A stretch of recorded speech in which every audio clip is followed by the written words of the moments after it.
But I also want to thank them for their work with Adopt and Rescue with the Little Shelter in Huntington with their Adopt-a-thon. Walk 97.5 in their show hosts Anna and Raven partnered with the Little Shelter in Huntington to host the local Adopt and Rescue.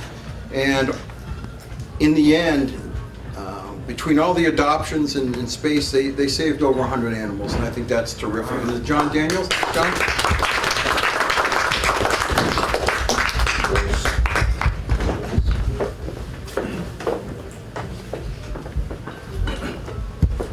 So for WHLI, as David mentioned, very, very rare to have a brand new signal.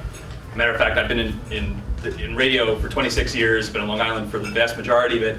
Big market, major market, not a lot of new spectrum. This is only the second new signal that I've had the privilege to work with. So to take this now 75-year-old AM radio station, a daytime only radio station, and to introduce another chapter, making it a 24-hour radio station, a station that has a history of serving the community, now can continue to serve the community in an even bigger way for Nassau County, so it's very exciting. A station that's had a lot of legendary voices over the years, including the late Dean Anthony and Gil David, Jack Spector, so many voices. And the station with starting a new chapter is very, very exciting.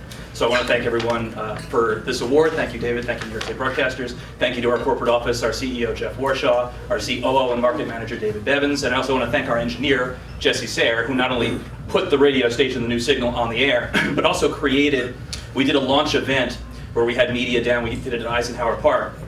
We needed to create a big button to actually launch the radio station. So what he did is he took, you know those stanchions you see at the bank when you wait in line? So we had one of those, so he took the end of it off. He took one of those staples, the easy button, painted it over, put it on top, and that became our button. I said, well, Jesse, it's not connected to anything. You got to run a wire so it looks like it's connected to the thing. So he ran a wire from the bottom, and it was great. So we have that at the station now too. It's like a souvenir from that too. But thank you very much for this. Thank you very much. Thank you. As a former program director of Walk 97.5, I'll accept this on behalf of Anna and Raven. I know when they came to the station right away, they were very passionate about animals and the need to remind people to adopt and not shop. Raven is a father of a couple dogs, his couple of fur kids. Anna loves animals too. So we're just lucky as broadcasters on music stations that we're allowed to let our personality shine and that we can take causes that are near and dear to us and talk about them and make a difference. And they did that with their Adopt-a-thon with Little Shelter. So I will give this to Anna and Raven. Thank you. Thank you. Good job, guys. Good job.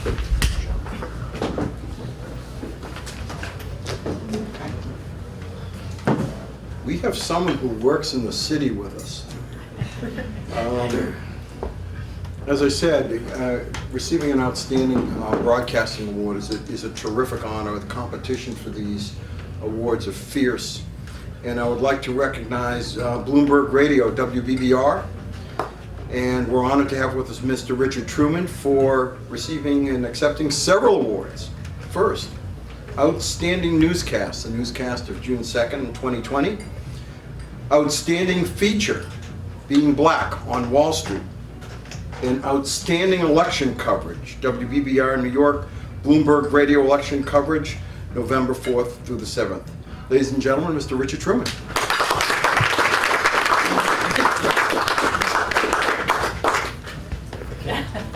We'll give you one in a minute. Thank you to you guys for having us. Really appreciate it. Bloomberg is a great place to work. We're a global company. We have 2,700 reporters in 120 countries around the world. So we tap into all our resources. So for the outstanding newscast and for the election coverage, we utilize as many resources as we can. And Being Black on Wall Street emanated from a Bloomberg magazine story.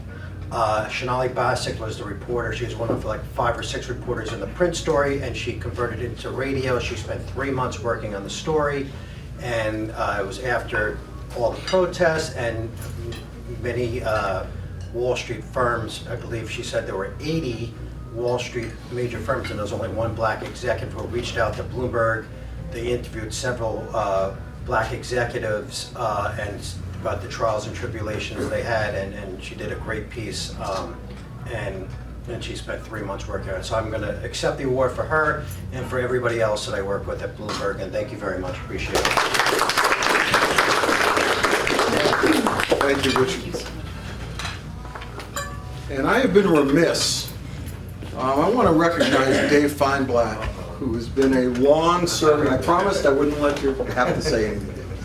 David has been a long-serving member of the New York State Broadcasters Board of Directors, and it's because of his leadership and commitment that the New York State Broadcasters Association, I think, is one of the finest organizations in the country. And David, I want to thank you for your years of service.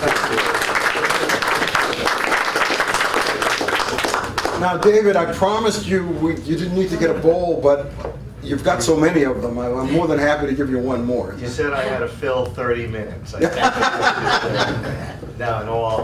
I won't even stand up, but all I'll say is to be sitting amongst local broadcasters today, radio and TV, local is where it's at. That's what I've always said. And even to have the likes of Bloomberg with, you say 2,700 reporters?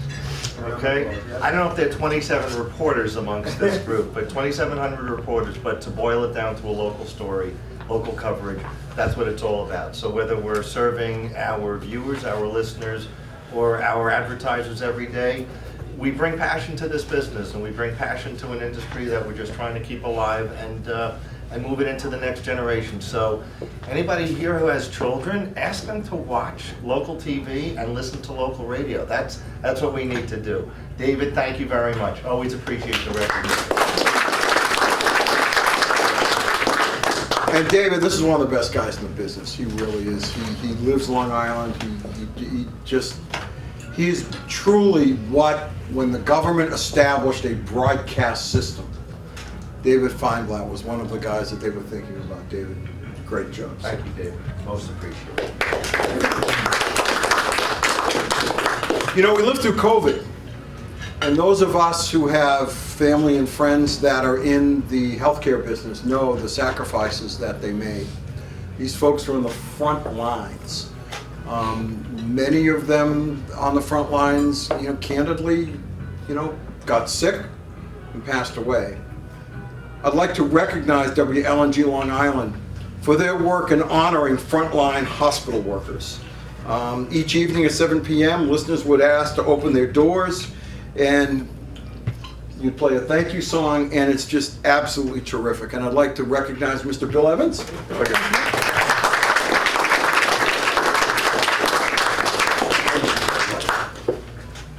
Wow. This is a real kick for me, because I started in radio when I was 13. I started in television when I was 16. But radio was always near and dear to my heart. We've done a lot of work with the National Guard. My two nephews fought in Iraq. And the day after 9/11, they ran out and joined the National Guard. So thank you for your service. But when I bought the radio station, it's almost been 3 years now. It's a blur. WLNG is an Eastern Long Island radio station that's been around since 1963. And it has a long legacy. This is Gary Sapien. He's been the morning guy for 45 years. And I don't have employees. I have teammates. We've grown from 11 to 21. But when we bought the radio station, it came with a bus. And Gary said, not only are you buying a radio station, you get 47 feet of broadcasting excellence in a bus. And it was an old bus when they bought it. And that was 20 years ago. But what we decided we would do is take the bus to all the area hospitals, blast a thank you song, and the hospital workers would come out and they would dance to the music at the bus. And it was doctors, and it was nurses, and it was the cleaning staff, and it was the cafeteria workers at Peconic Bay Medical and Stony Brook Southampton Hospital. And we went to all of them, and we did that every afternoon, and we blasted a song on the radio. And it was just a delight to see them to be able to just relax for a moment and let their hair down and take a moment to take their mind off of COVID-19 and all the death and everything that was going on. So for me, this is a real honor, and thank you very much, David. To be a new member of the New York State Broadcasters Association is just a real honor for us. So thank you so much. Thank you, bro. Congratulations, Gary. That's fabulous. One of the best things I have about this business is we have constant influx of energetic, intelligent, and hardworking young folks, and we're just honored to have the folks from Hofstra University here today, WHRU.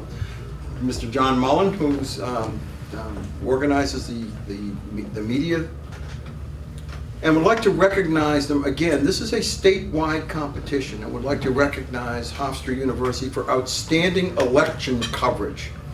And John, if you want to come up and introduce your team.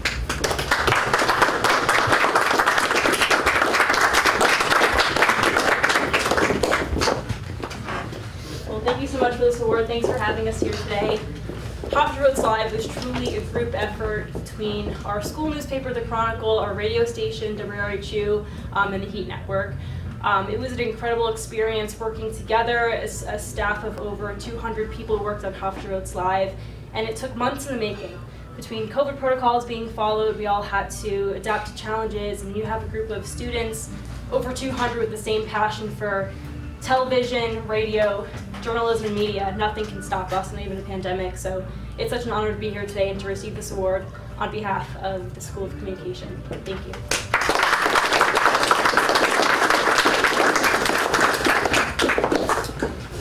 I also want to recognize, first of all, for those of you who are looking for people, there they are. They have resumes. This is the perfect fit, but thank you guys. Great job and a terrific career ahead of you. Thank you for all that you do. I'd also like to recognize the station. Okay.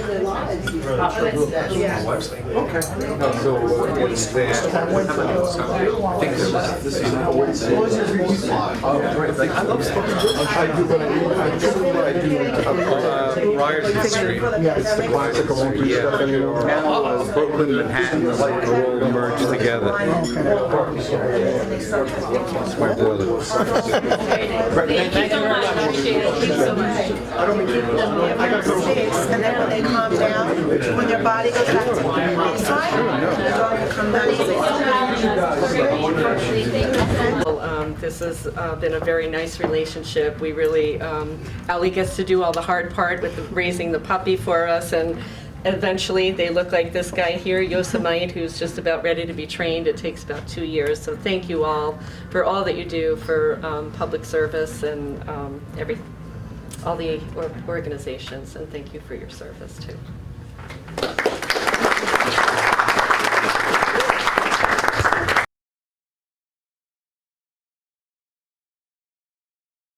First of all, I want to recognize Greg and Ernie Shimizi, who are part of that, owners of the station, and they're going to be recognized in a month or so by the New York State Broadcasters and be inducted into our Hall of Fame. Gentlemen, congratulations, and we look forward to seeing you. The station has been recognized for years for providing uniquely local programming serving Long Island, but they have a important program that has been aired, and it's USA War Stories. And I'm going to have Greg come up and do the introductions, but we have with us tonight a true hero from Long Island. And Greg, why don't you come up and introduce your team?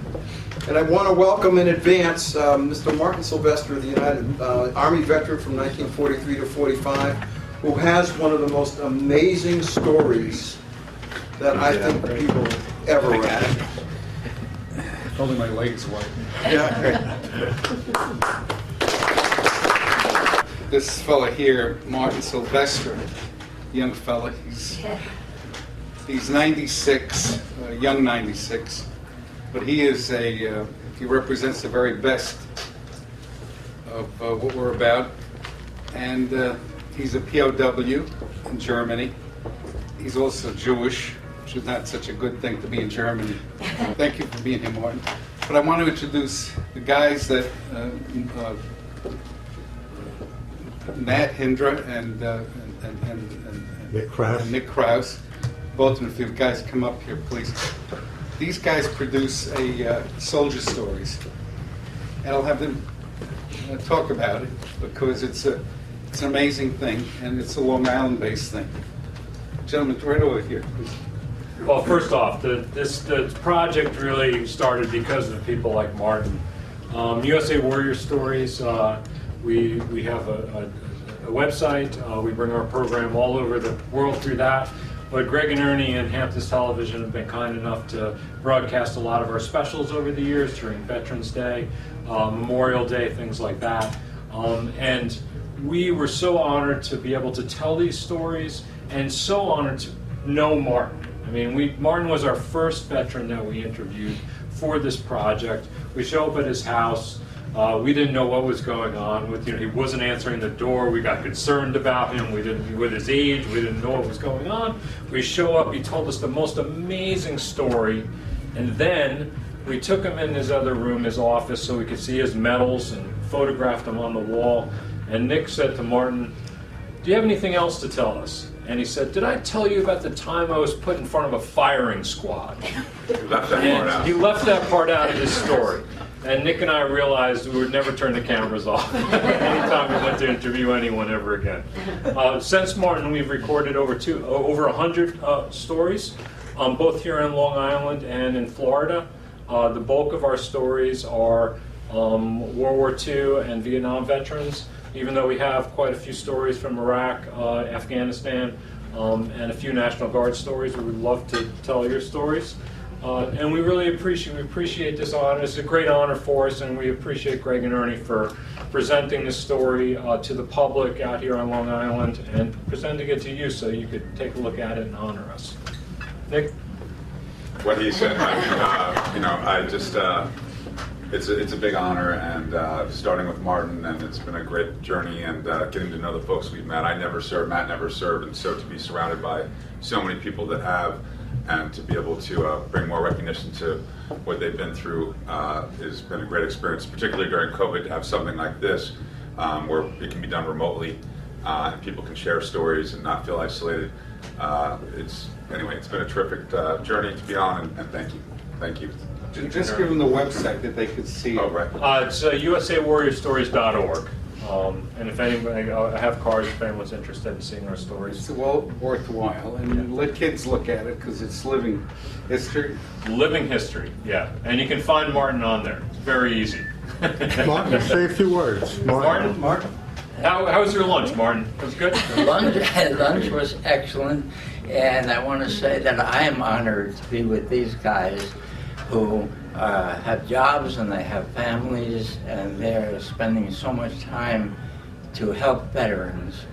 And I really appreciate that, and I feel honored to be friendly with them. I think we're friendly. Oh, absolutely. Absolutely, Martin. Thanks, Martin. So, a real quick aside, Martin comes to our house when we did our first little fundraiser in the backyard, and because my house is in need of some work, I have one nice thing, and that's my grandfather's old 65 Chevy Vermont. And so I put that out in the driveway so when people showed up, they wouldn't maybe look at my house. And Martin shows up and he goes, "I knew a guy named John Kotug that had a car like that, and I bought my first house from him." And it turns out that he had been in that car before I was even born, and had driven around, and my grandfather sold him his first house. So, So it's all meant to be. Yeah. Anyway, thanks again, everyone.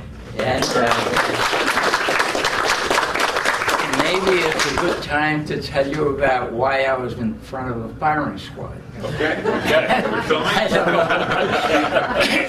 I had been a prisoner of war in Germany, and I had got away from the Germans, and me and another guy, we traveled by night because during the day the Americans just scraped everything that moved. And this other guy, I don't remember his name, he was from Texas, but we approached a building, actually it was a town that was obliterated. The Americans just bombed every building in the town, and it was a residential town, stone houses, excuse me. And we got into this town and crawled into the basement to spend the day, because we traveled by night. And the owner of the house came by, entered the house, found us there, and it was a group called the Volkssturm. It was a semi-military group that was assigned by the Germans to guard the town. Anyway, they had uniforms and weapons from World War I. Some even had the pointed helmets from World War I. And we were asleep, they woke us, they had rifles with bayonets, World War I rifles, marched us into town and into a courtyard. And they decided that we were spies and they were going to execute us. And so they moved us into a courtyard and put us up against a wall, and we learned, we didn't understand that much German, but we learned that they were going to shoot us. They formed a firing squad, and at that time, a German officer happened to be in the town and walked by and asked what was going on. And they were told that they caught 2 spies and they were going to execute them. And he said, well, you can't do that because we have to interrogate them. So he took us with him, and he said to us, he said, these are a very crazy group, and they would have shot you. And he took us to his headquarters to interrogate us. At that time, Americans were winning the war, and the Germans were mostly evacuating and moving north. So anyway, that was the experience that we had where we were almost at a firing squad. They didn't quite make it, and we did, thankfully. So we're still here. Excellent. And now you know why we do what we do, because we get to meet people like Martin every day. Thanks, Martin.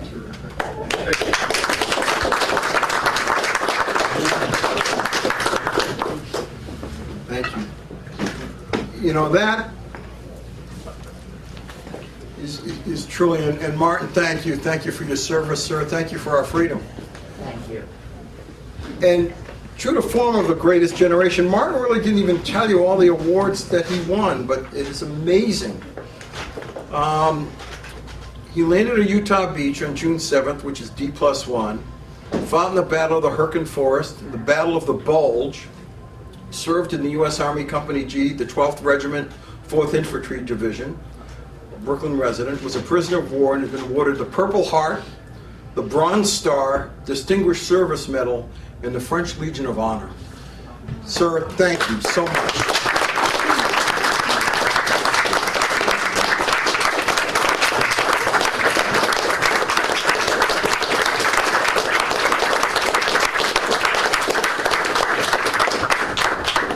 We are here today because of men like Martin.